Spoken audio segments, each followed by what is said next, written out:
Simonide, préservé par les dieux. On ne peut trop louer trois sortes de personnes, les dieux, sa maîtresse et son roi. Malherbe le disait, j'y souscris quant à moi. Ce sont maximes toujours bonnes. La louange chatouille et gagne les esprits. Voyons comme les dieux l'ont quelquefois payé. Simonide avait entrepris l'éloge d'un athlète, et la chose essayée, il trouva son sujet plein de récits tout nus. Les parents de l'athlète étaient gens inconnus. Son père, un bon bourgeois, lui, sans autre mérite, matière infertile et petite. Le poète d'abord parla de son héros. Après en avoir dit ce qu'il pouvait en dire, il se jette à côté, se met sur le propos de Castor et Pollux. Ne manque pas d'écrire que leur exemple était aux lutteurs glorieux. Élève leur combat, spécifiant les lieux où ses frères s'étaient signalés davantage. Enfin, l'éloge de ces dieux faisait les 2/3 de l'ouvrage.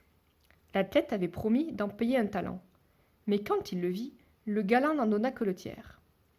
Et dit fort franchement que Castor et Pollux acquittassent le reste. Faites-vous contenter par ce couple céleste.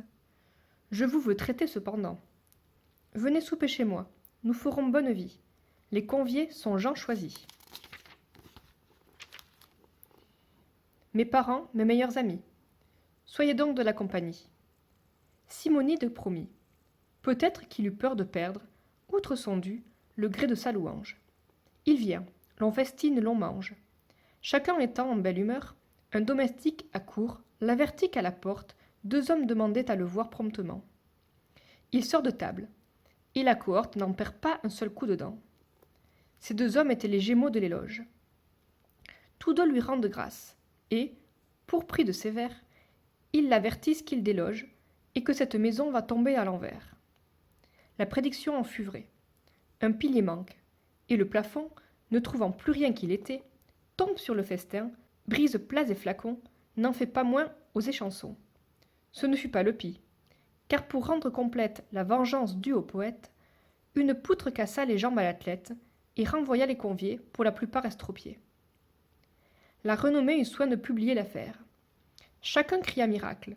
On doubla le salaire que méritaient les vers d'un homme aimé des dieux.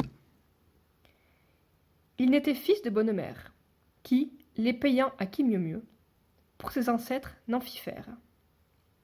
Je reviens à mon texte, et dis premièrement qu'on ne saurait manquer de louer largement les dieux et leurs pareils.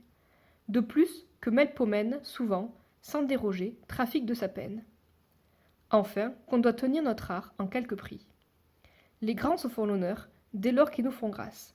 Jadis, l'Olympe et le Parnasse étaient frères et bons amis.